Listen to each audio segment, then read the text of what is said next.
আমাদের ইসলামী ছাত্র শিবিরকে আদর্শ দিয়ে মোকাবেলা না করে বারবার চেতনার কাঠ দিয়ে মোকাবেলা করার চেষ্টা করা হয়েছে।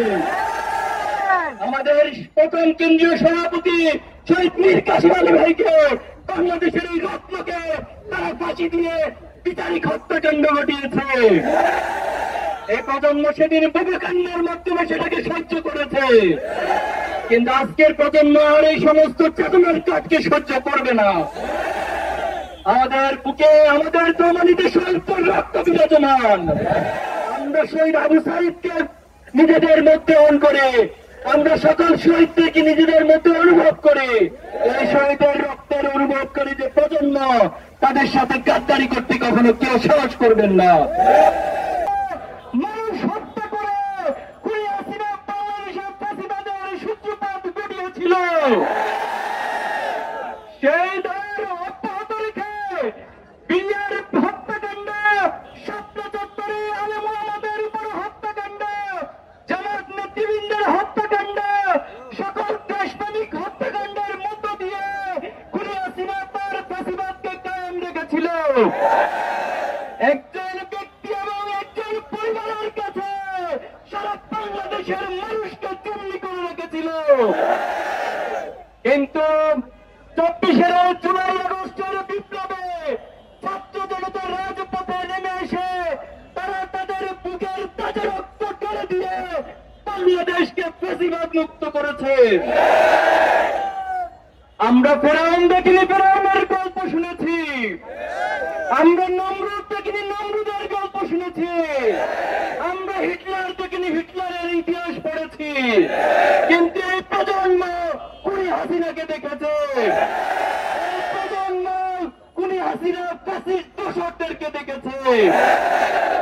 আমরা দেখেছি এই গণহত্যার পর হাসিনা এবং তার দোসরদের ন্যূনতম কোন অনুশোচনা বোধ দেখায়নি, বরং তারা অহংকার এবং অত্যত্বপূর্ণ আচরণ করে যাচ্ছে।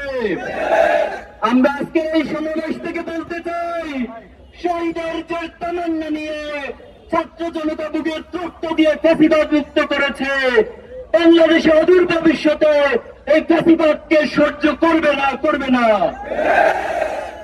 সংগ্রামী উপস্থিতি, বিভিন্ন মাধ্যমে ফ্যাসিবাদ ষড়যন্ত্রের চেষ্টা করে যাচ্ছে। আজকে ছাত্র সমাজের যে বিপ্লব, এই বিপ্লবকে বিতর্কিত করার জন্য তারা ষড়যন্ত্র করে যাচ্ছে। সম্প্রতি শিক্ষা প্রতিষ্ঠানগুলোতে ছাত্র সমাজের কাছে এই ষড়যন্ত্রের মাধ্যমে এক ধরনের বিদ্বেষ এবং কনফ্লিক্ট তৈরি করে দিচ্ছে। আমরা ছাত্র সমাজকে এই সমস্ত ষড়যন্ত্রের বিষয়ে সতর্ক থাকার জন্য আহ্বান জানাবো। সরকারের প্রতি আহ্বান জানাতে চাই, আপনারা রক্তের উপর দাঁড়িয়ে আছেন।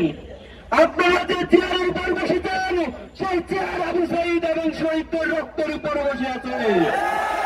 এই চেয়ারে বসে ফ্যাসিবাদের পক্ষে যদি কোন ধরনের কার্যক্রম পরিচালনা করেন, এই ছাত্র জনতা তার উত্তম জবাব দেবে। আপনারা অতি দ্রুত বিচারের ব্যবস্থা গ্রহণ করুন। বিচারের ধীরগতি লক্ষ্য করছি আমরা। সেই সাথে মামলা বাণিজ্যের মধ্য দিয়ে এক ধরনের দোষর ফ্যাসিস্ট আসামিদেরকে জামিন দেওয়ার তথ্য আমরা পেয়েছি। আমরা আবারও বলতে, ছাত্র জনতা কোনোভাবে বসে থাকবে না এই সমস্ত কার্যক্রম দেখে। সংগ্রামী উপস্থিতি, আজকে যে প্রজন্ম, এই প্রজন্মকে আপনারা বোকা ভাববেন না। আমাদের ইসলামী ছাত্র শিবিরকে আদর্শ দিয়ে মোকাবেলা না করে বারবার চেতনার কাঠ দিয়ে মোকাবেলা করার চেষ্টা করা হয়েছে। আমাদের প্রথম কেন্দ্রীয় সভাপতি শহীদ মীর কাসেম আলী ভাইকে, বাংলাদেশের এই রত্নকে তারা ফাঁসি দিয়ে বিচারিক হত্যাকাণ্ড ঘটিয়েছে। এই প্রজন্ম সেদিন বুভুক্ষান্নের মাধ্যমে সেটাকে সহ্য করেছে, কিন্তু আজকের প্রজন্ম আর এই সমস্ত চেতনার কাঠকে সহ্য করবে না। আমাদের বুকে আমাদের দমানিতে স্বল্প রক্ত বিরাজমান। আমরা শহীদ আবু সাঈদকে নিজেদের মধ্যে অন করে, আমরা সকল শহীদদেরকে নিজেদের মধ্যে অনুভব করে, এই শহীদের রক্তের অনুভব করি যে প্রজন্ম তাদের সাথে গাদ্দারি করতে কখনো কেউ সাহস করবেন না। সম্প্রতি গতকাল একটি হত্যাকাণ্ড ঘটেছে। আমাদের